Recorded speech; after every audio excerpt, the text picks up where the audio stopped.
qué gusto es nuevamente estar aquí al frente, volverles a ver, volverles a saludar. Ya lo hicimos con algunos y lo haremos ya al final con los otros. Damos particularmente la bienvenida a todos quienes nos visitan. Allá está Israel. ¿Sí es? No, David. Sí. Bienvenido David, y también Paulina. Bienvenido.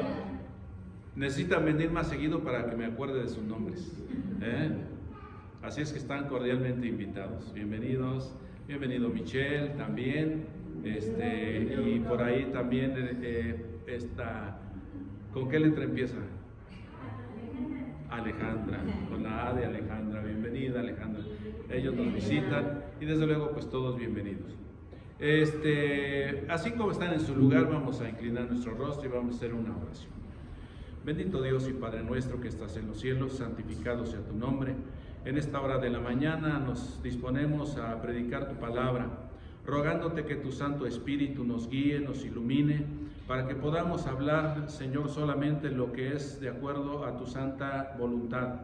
De tal manera que tu iglesia reunida en este lugar, nuestros amigos que nos visitan, puedan, Señor, recibir tu mensaje y, Señor, hacer los arreglos necesarios, los ajustes necesarios en su vida para venir pronto al encuentro con nuestro Señor Jesucristo.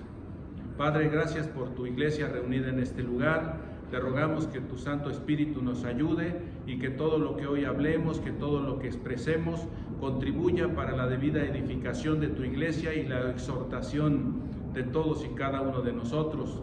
Pero también, Padre Celestial, que tú recibas toda la honra, toda la gloria y todo el honor. Padre, en el nombre de nuestro Señor Jesucristo oramos. Amén. Durante este mes de enero estamos con un tema general, nuestras predicaciones. Déjenme me ajusto porque está muy arriba.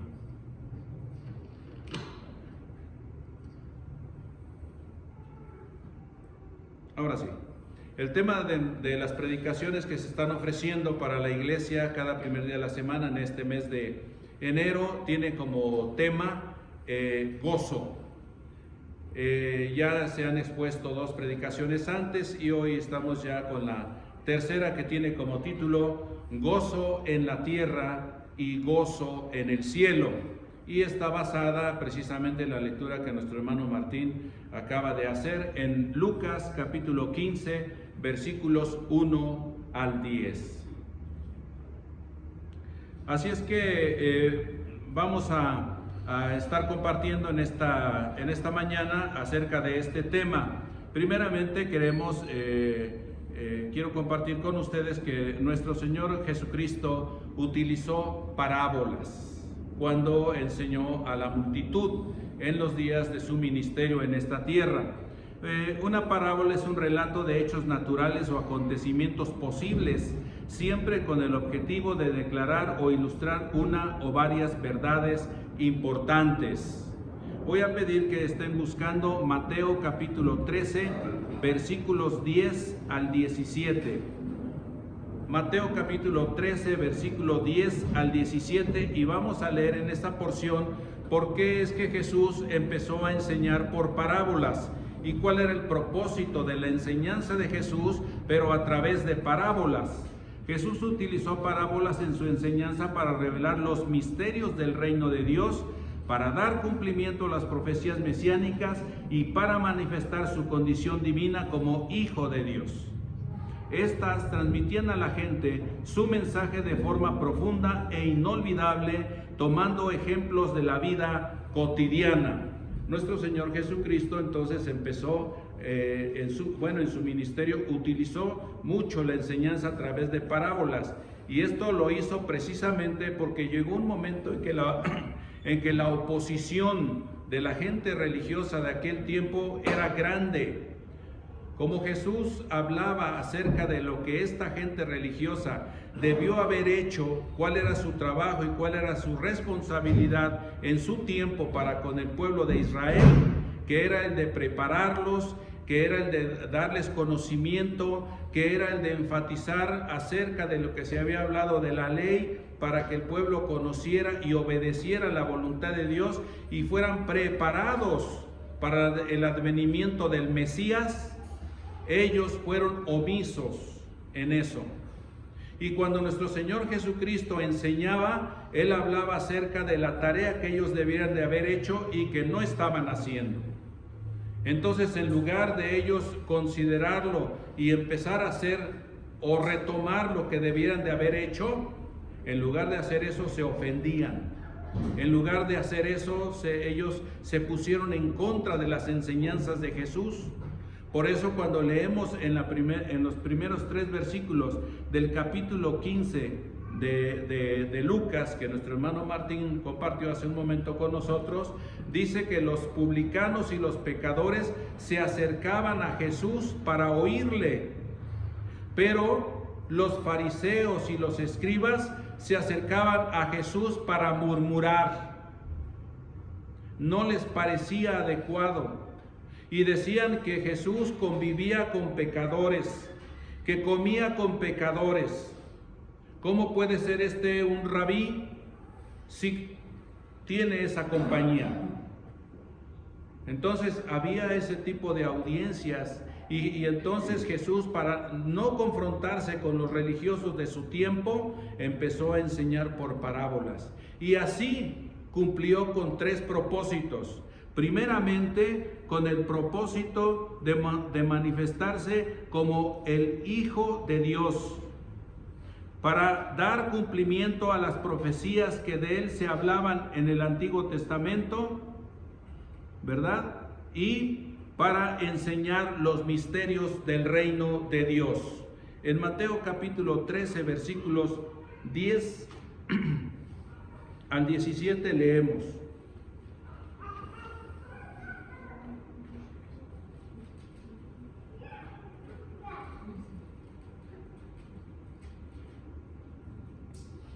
(13, 10 al 17).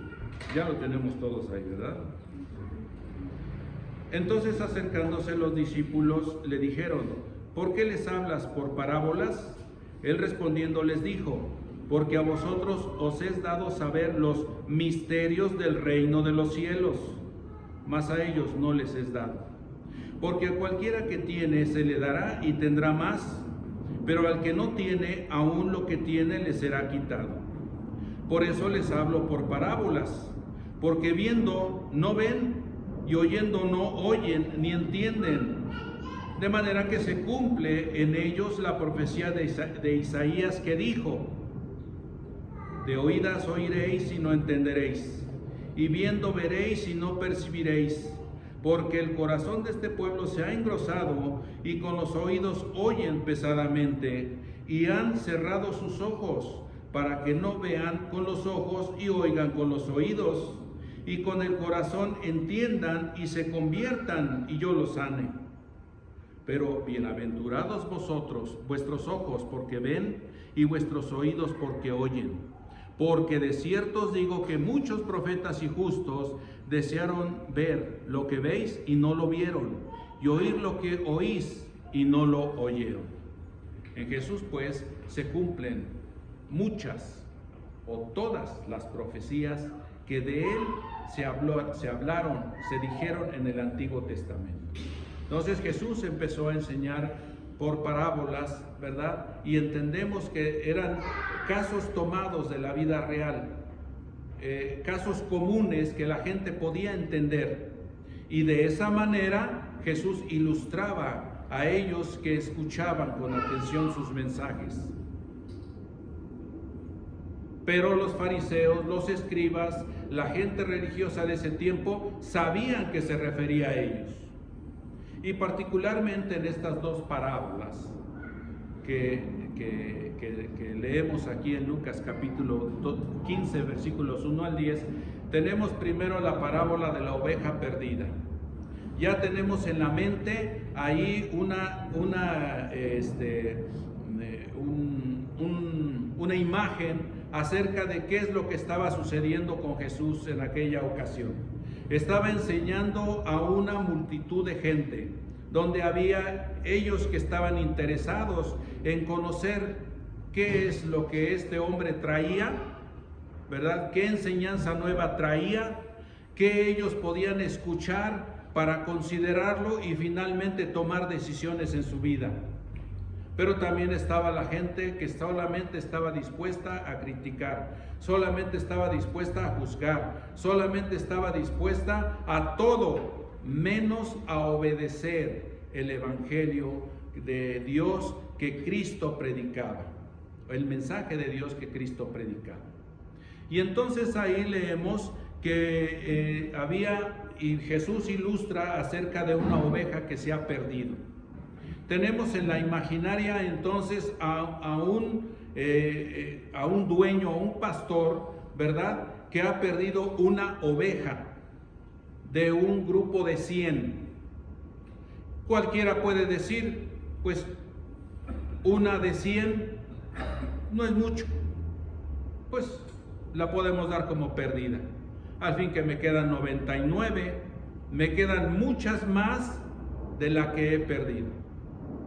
Jesús está ilustrando en esta ocasión la importancia de las almas.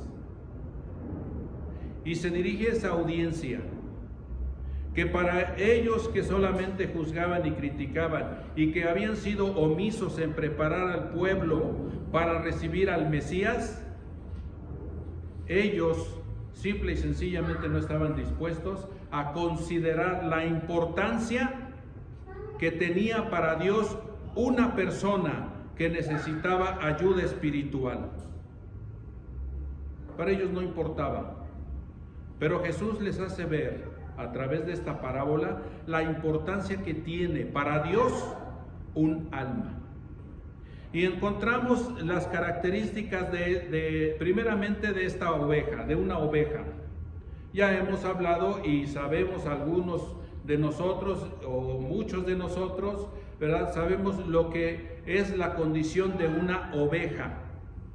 En el campo, una oveja es un animal muy manso, pero es un animalito que se distrae con cualquier cosa y fácilmente se aparta del rebaño.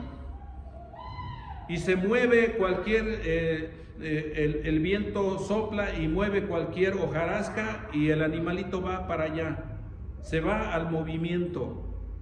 Y entre más distractores tienen, más se aleja del rebaño.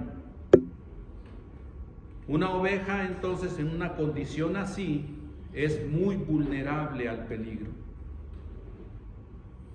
En el día de hoy, Jesús ilustró esto hablando de la gente, pero hizo un comparativo con una oveja. La gente en el común denominador en el día de hoy se aparta fácilmente de Dios. Y con cualquier viento de doctrina, y con cualquier nuevo conocimiento, y con cualquier corriente de pensamiento, la gente se aleja y se aleja cada vez más de Dios. La gente está más interesada en los satisfactores que el mundo ofrece que en las promesas que Dios da a través de su palabra para aquel que quiere venir a formar parte de su pueblo. Y entonces la gente se va apartando. Se mete al internet y está en el internet horas y horas, llevando a su mente conocimiento mundano, conocimiento que solamente le ayuda para esta vida y que lo aparta y lo aleja más y más de Dios. Entonces, la oveja tiene esa condición, se aparta con facilidad del rebaño, se distrae con cualquier cosa. Entonces, si el pastor no pone manos a la obra, la oveja se perderá, ya que es incapaz de regresar al rebaño o regresar al pastor. La oveja por sí misma no regresa, se aleja más y más y se pierde. En la lectura paralela de Lucas capítulo 15 y los versículos que leímos, que es Mateo capítulo 18, versículos 10 al 14, dice que el pastor va por los montes. Dice que el pastor invierte tiempo. Desde luego ha dejado seguras a las 99, porque para él son importantes, pero la que se perdió tiene también mucha importancia para él. Y entonces dice que va, invierte tiempo y va a buscar. Él sabe que lo que se ha perdido es valioso y va a buscar. Hace lo que tiene que hacer. ¿Cuánto tiempo le llevó a encontrarla? No dice la Biblia cuánto tiempo, pero fue un tiempo considerable seguramente. Después de tanto trabajo, después de tanto esfuerzo, viene la recompensa. Dice la Escritura que entonces, una vez que la ha encontrado, la pone sobre sus hombros gozoso, contento, alegre, feliz, porque encontró lo que se había perdido. Digamos que es como sacarse la lotería. Cuando alguien se saca la lotería, no veo yo que tenga cara de tristeza o que esté desanimado o que pues para él no sea algo importante. Cuando alguien recibe un regalo, se le ve la cara de felicidad. El pastor dice que una vez que encontró, después de tanto esfuerzo, encontró la oveja, la echó sobre sus hombros gozoso, y luego dice, y al llegar a casa reúne a sus amigos y vecinos diciéndoles, gócese conmigo, porque he encontrado mi oveja que se había perdido. Es algo trascendental, es algo importante, es algo que causa satisfacción. Cuando la iglesia sale a predicar la palabra de Dios, cuando la iglesia está dinamizada y sabemos que parte del trabajo de nosotros como creyentes es ir y predicar las buenas nuevas de salvación a aquellos que no tienen la misma esperanza que nosotros, cuando sabemos de eso, nos damos a la tarea. Pero eso también requiere tiempo. Eso también requiere dedicación. Eso también requiere de estar invirtiendo nuestro tiempo para conocer más acerca de cómo podemos, primeramente con nuestro ejemplo, impactar la vida de los que no conocen a Dios. Después, con nuestro conocimiento que hemos aprendido, hacerles ver que en la Escritura hay palabra para ellos y esperanza para ellos. De esa manera, la iglesia estamos conscientes del trabajo que nos corresponde. Y eso quiere decir que tenemos que prepararnos. Quiere decir que tenemos que tomar tiempo. Quiere decir que tenemos que hacer un esfuerzo para estarnos preparando para poder hablar a la gente de Cristo. Así como el pastor invirtió tiempo para encontrar lo que se había perdido, así también el creyente debemos estar invirtiendo tiempo para ir a buscar lo que se ha perdido.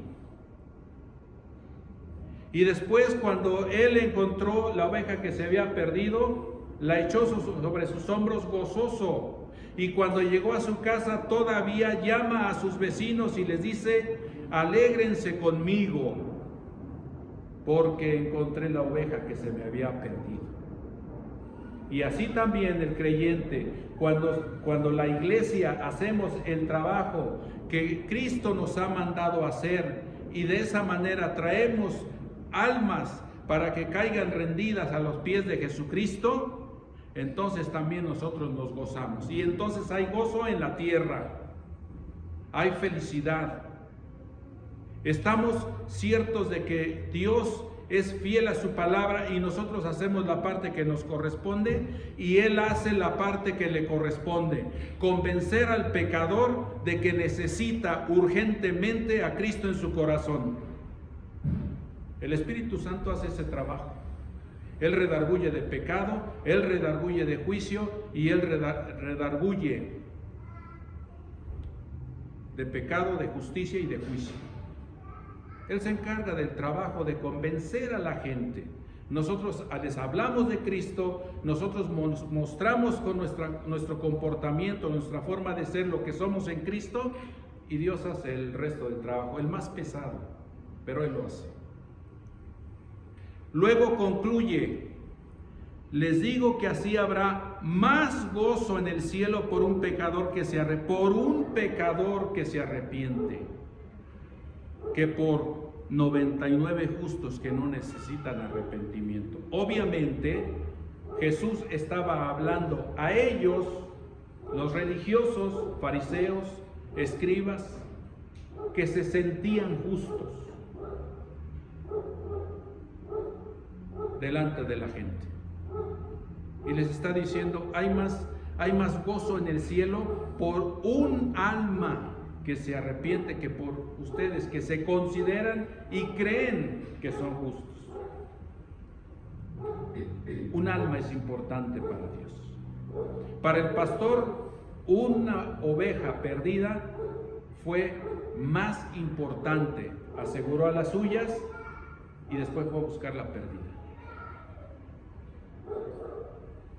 Se gozó cuando la encontró, compartió su gozo con sus vecinos cuando la encontró, y finalmente en la tierra hubo gozo, pero también en el cielo, porque dice que hay más gozo en el cielo por un pecador que se arrepiente. En el cielo hay gozo cuando un pecador se arrepiente. En el cielo no hay gozo si alguien se titula. Está bien, se titula, la familia está contenta, la familia está feliz, la familia se goza de que un miembro se tituló. Qué bueno.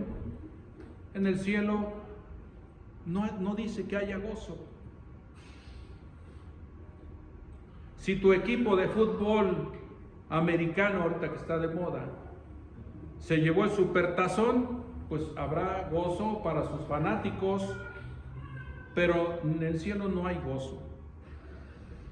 En el cielo hay gozo solamente cuando un pecador se arrepiente. Si hay 2 pecadores que se arrepienten, hay más gozo.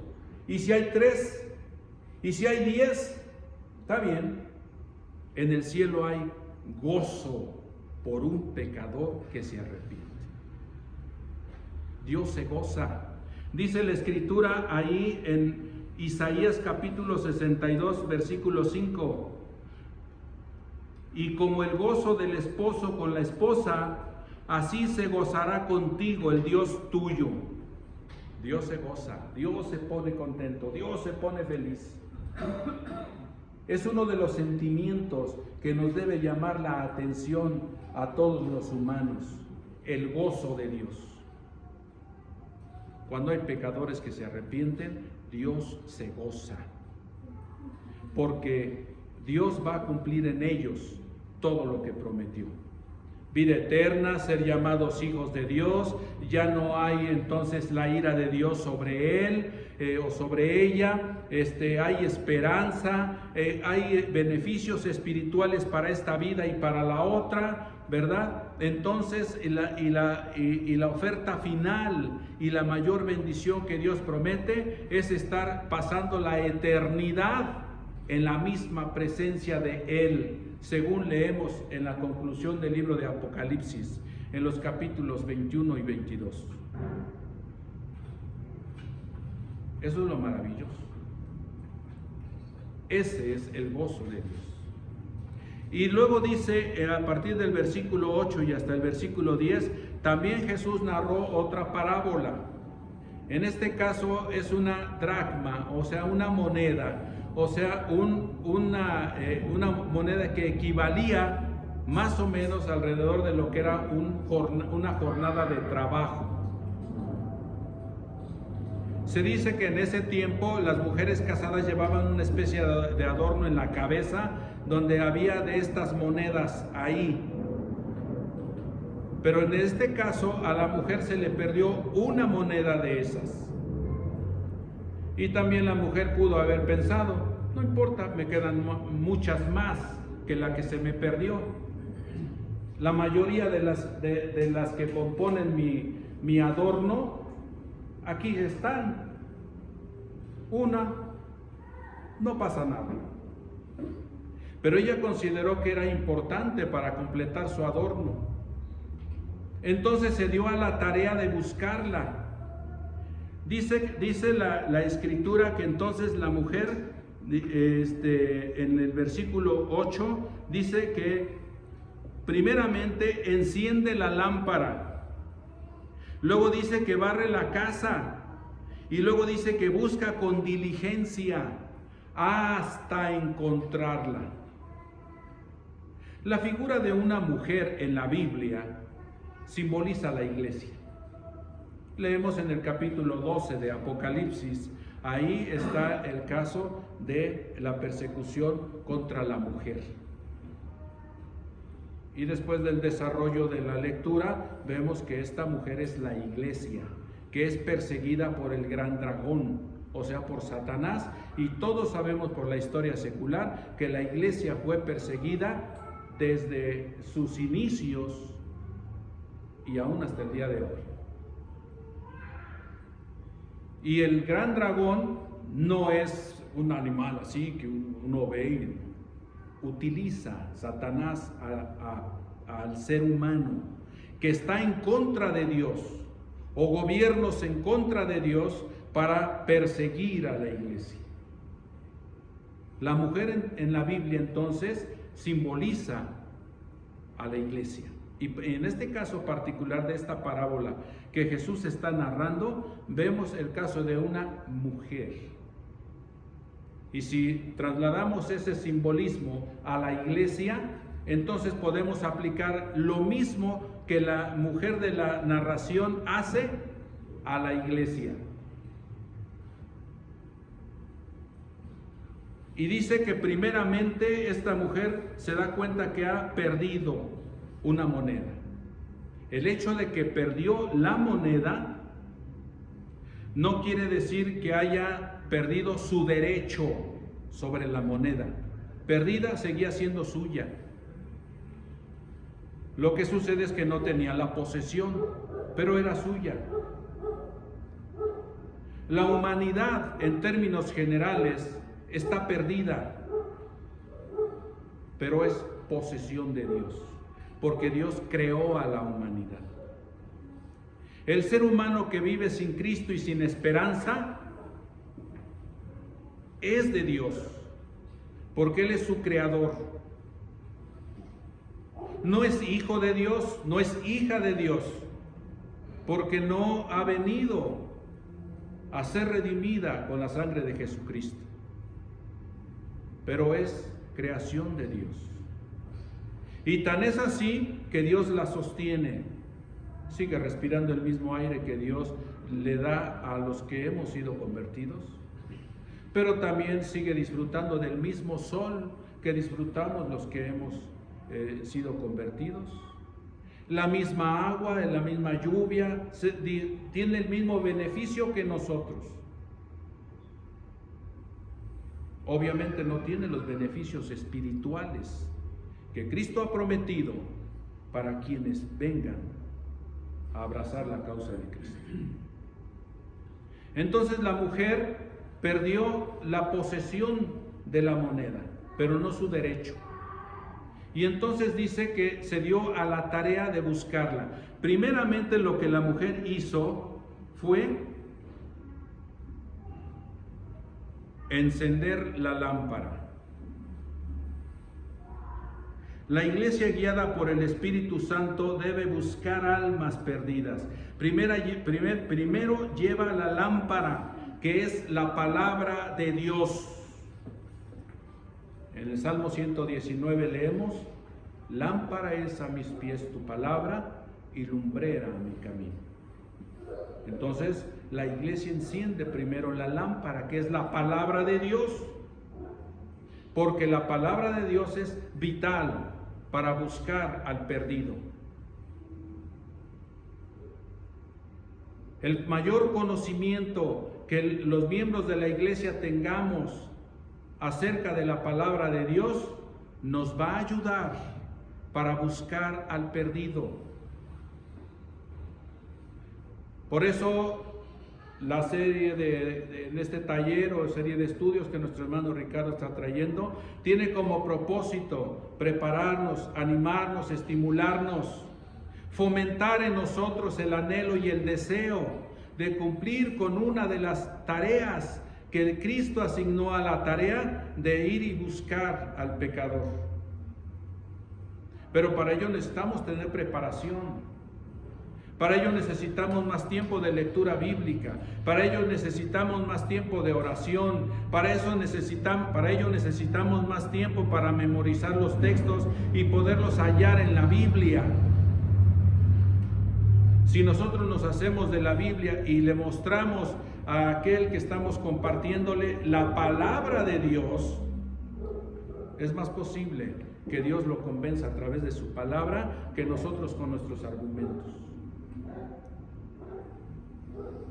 Porque la palabra de Dios es viva y eficaz y más cortante que toda espada de doble filo, que penetra hasta partir el alma y discierne los pensamientos y las intenciones del corazón. La palabra de Dios es la lámpara. La mujer, la iglesia, lo primero que hace es encender la lámpara. Dice que esta mujer ha perdido una moneda, o sea, es algo de valor. Es algo que ella considera que es importante. Es una moneda, está bien, es una, pero es importante. Y ella enciende la lámpara. La iglesia enciende la lámpara para poder buscar. Sin luz es imposible encontrar cosas en la penumbra o en la oscuridad total. Y el mundo está lleno de eso. Está en penumbras, está en la oscuridad total. Está llena de prejuicios, está llena de conocimiento que viene particularmente de Satanás, corrientes e ilustraciones o modos de vida diferentes a las que Cristo manda. Y el mundo sigue tras eso. Por eso usted puede ver un estadio de fútbol lleno el domingo. Y usted puede ver a muchísima gente sentada frente al televisor viendo los partidos del fútbol americano. Usted puede ver a gente, multitud, en un concierto de rock en cierto lugar. Mucha gente. Pero en la iglesia de Cristo, usted puede contar con los dedos de las manos la gente que asiste. Porque para la mayoría de la gente esto no es importante. Pero para Dios un alma es importante.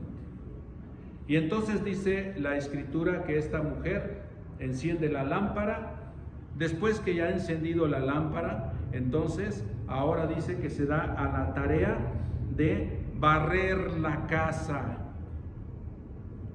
Y barrer la casa quiere decir que hay que hacer limpieza.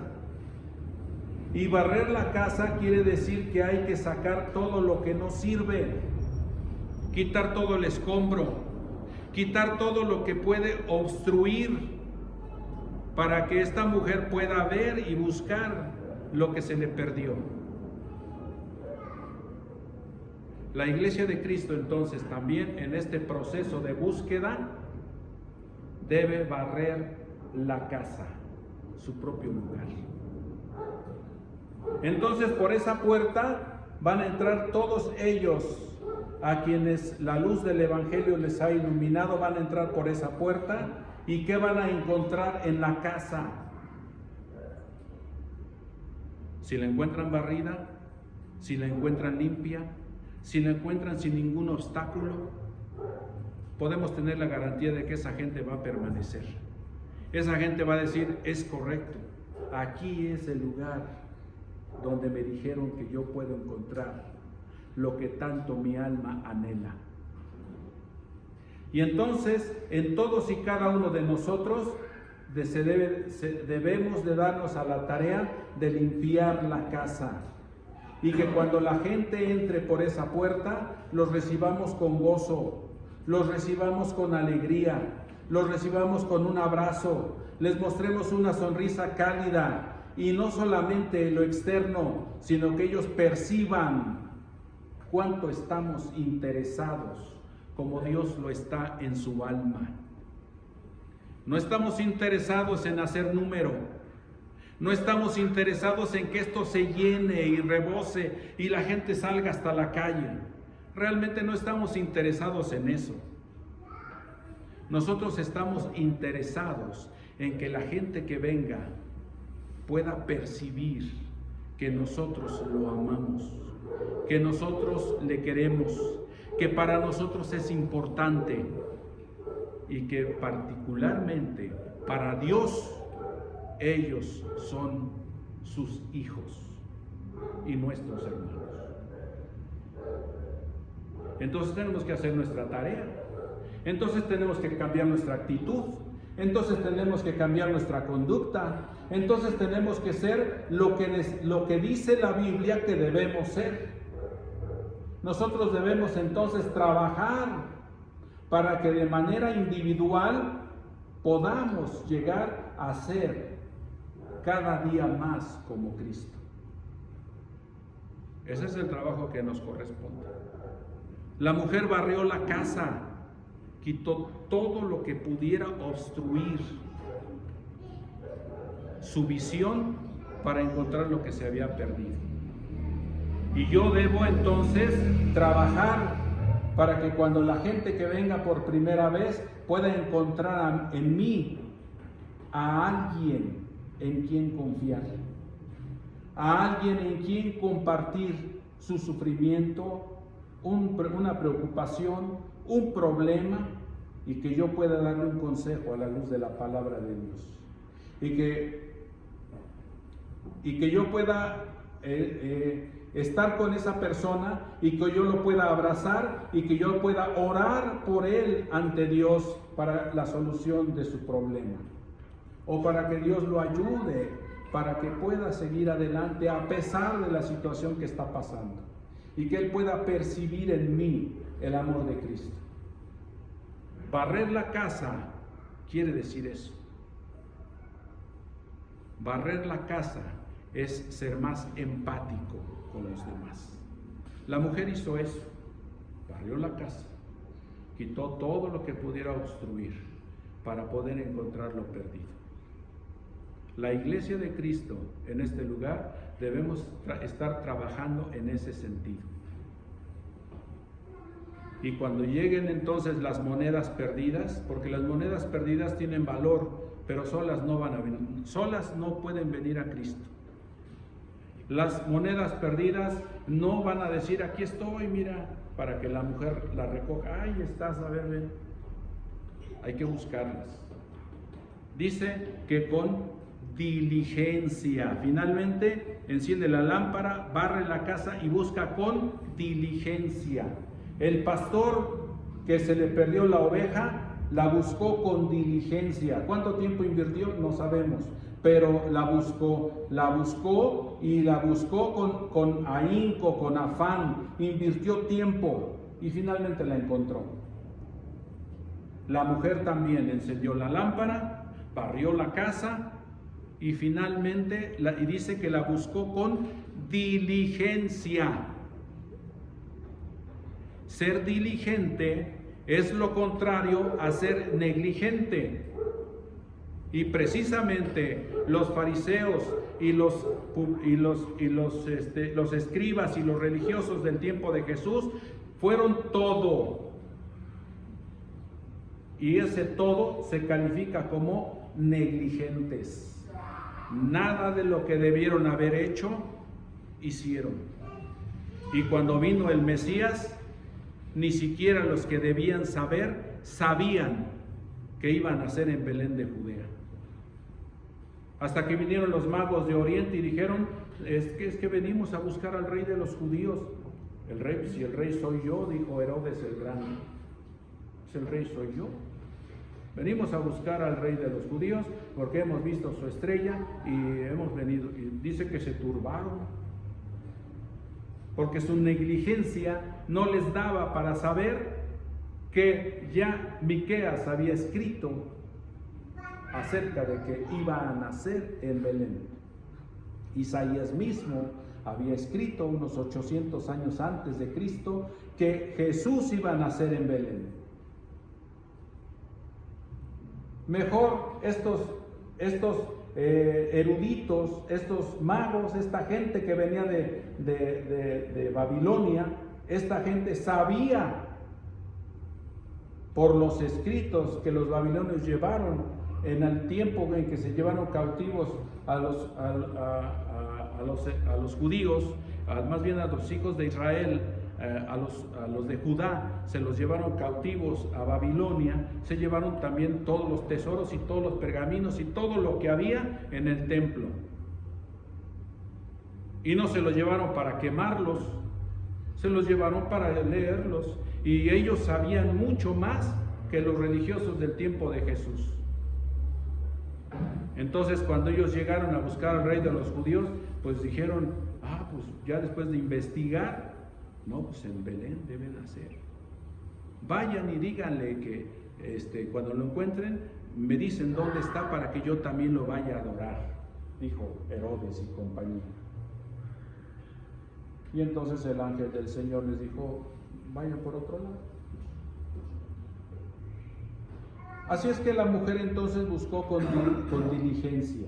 Y ser diligente quiere decir, pues, no dejar la tarea hasta que se encuentre. Así como aquel que cavó su casa sobre la roca, que edificó su casa sobre la roca.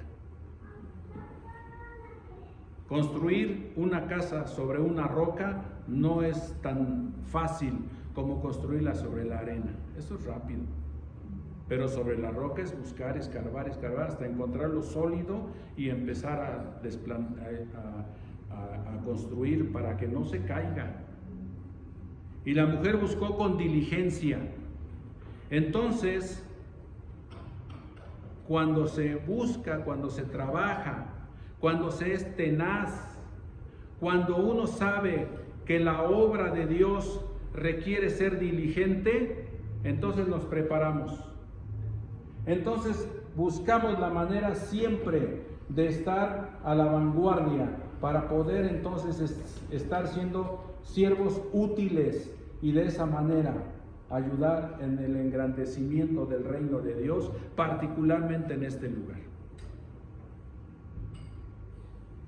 ¿Cuál fue la recompensa después de todo lo que la mujer hizo? Dice en el versículo 9, y cuando la encuentra, reúne a sus amigas y vecinas diciendo, gócense conmigo, porque he encontrado la dracma que había perdido. Una sola moneda, la moneda tiene valor. Y la mujer junta a sus amigas y les dice, pongámonos contentas, porque miren, encontré, y enseñando la moneda, mira, la encontré, se había perdido. Lo que para muchos puede no ser una hazaña, para ella sí. Para la iglesia es una hazaña si una sola persona se convierte a Cristo. Pero no es el trabajo de la iglesia solamente, sino es el trabajo del Espíritu Santo a través de la iglesia para atraer arrepentida a la gente a los pies de Jesucristo. Pero en ese sentido Dios nos necesita. Y dice la conclusión, así os digo que hay gozo delante de los ángeles de Dios por un pecador que se arrepiente. Gozo, alegría, algo desbordante, una sola alma, una sola. A manera de conclusión nosotros podemos decir, y debemos de tener siempre presente esto, el valor de las almas en lo individual es muy importante para Dios. Una sola alma. Una sola alma. Nos estamos preparando para compartir la palabra de Dios. Porque es una de las tareas que está pendiente para la Iglesia de Cristo en este lugar. Pero todavía tenemos que trabajar en nosotros mismos. Es como el atleta que quiere ganar la medalla de oro, pero necesita prepararse. Necesita invertir tiempo en su persona. Necesita abstenerse de cosas que le impedirán ganar el oro. Necesita ser esforzado. Necesita empezar a tomar decisiones en su vida para que de esa manera pueda hacer lo que tenga que hacer para ganar la medalla de oro, si es que la quiere ganar. En los propósitos de Año Nuevo estuve yo oyendo, la gran mayoría de la gente, las mujeres quieren ser como Miss Universo y los hombres quieren ser como Mr. Mundo. Y se lo proponen. Claro que desde la noche del 25 o desde el 24 de diciembre, pues se llenan y se llenan y se llenan y ganan y ganan y ganan peso. Al fin que entrando el año, mi propósito de año nuevo es, y entonces piensan en la figura. Entonces primero se llena, se llena, se llena, se llena. Y ya cuando empieza el año, ahora sí. Y el día 1, como se desvelaron, pues no hay propósito de año nuevo, porque se desvelaron, no se levantan temprano a correr o a hacer ejercicio y todo eso. Pero ya mañana sí. Y quizás empiezan el día 2 y le dan una vuelta al parque o 2 vueltas y ya me cansé. Está bien porque estoy empezando.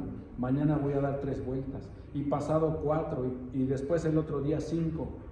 Y así me la voy a ir llevando.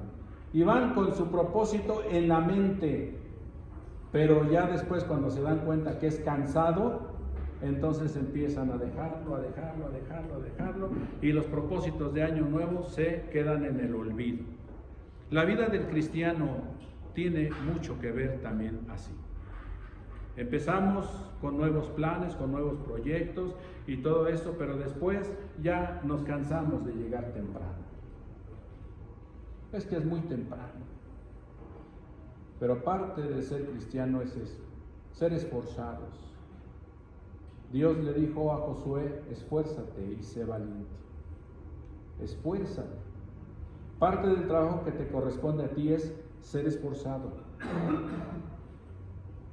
Y yo hago lo demás, porque yo estaré contigo todos los días. Dice Jesús, yo estaré con vosotros todos los días hasta el fin del mundo. Entonces, tenemos tarea y tenemos trabajo que hacer. Tenemos que tener en la mente que tenemos que trabajar en nosotros mismos y en barrer la casa. Si es que queremos que la gente al llegar aquí, nosotros podamos darle la bienvenida y la gente permanezca. Y si la gente va a permanecer es porque nosotros permanecemos, porque nosotros estamos dispuestos a ver de qué manera podemos ayudarles para que ellos conozcan más y más acerca de Jesucristo. La tarea es mucha, ¿sí? Pero necesitamos empezar. Dicen los que saben que para empezar a caminar una distancia de 100 kilómetros, lo primero que hay que hacer es dar el primer paso. Cuando damos el primer paso ya falta menos. Puede parecer mucho, pero ya al menos ya dimos el primer paso. Y esta enseñanza que nuestro Señor Jesucristo da, especialmente estas dos parábolas hablan del arrepentimiento, pero Jesús enfatiza particularmente en el valor que tiene una sola alma para Él. Entonces vamos nuevamente a considerar esto. Una sola alma para Dios es importante. Y así como para Dios es importante una sola alma, para nosotros como cristianos debe ser también muy importante una sola alma. Eso requiere preparación, requiere diligencia, requiere conocimiento y requiere invertirle tiempo para que podamos nosotros hablarles de las maravillas de Dios a la gente que está sin Cristo, ¿verdad? Y habrá oportunidad. Recordemos que mientras se vive hay oportunidad de salvación. Cuando la gente ha muerto, así le reces, así le hagas esto, le tornes, ya no cambia su condición. Jesús dijo: yo soy la resurrección y la vida. El que cree en mí, tiempo presente, aunque esté muerto, vivirá. Y todo aquel que cree en mí no morirá eternamente.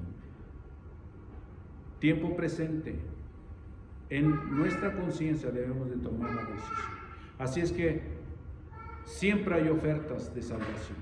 Los brazos de la cruz siguen extendidos y siguen abiertos para recibir al pecador que quiera venir a un encuentro personal con Jesucristo. La vida cristiana no es una religión.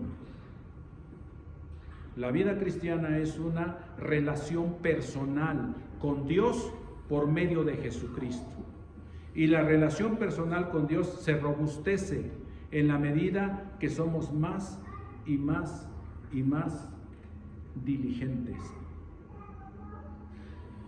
Y de esa manera podemos nosotros llevar más almas rendidas a los pies de Jesucristo. Recordemos entonces que tenemos tarea y tenemos trabajo que hacer, porque si hay gozo en la tierra, también hay gozo en el cielo por un pecador que se arrepiente. Que Dios les bendiga.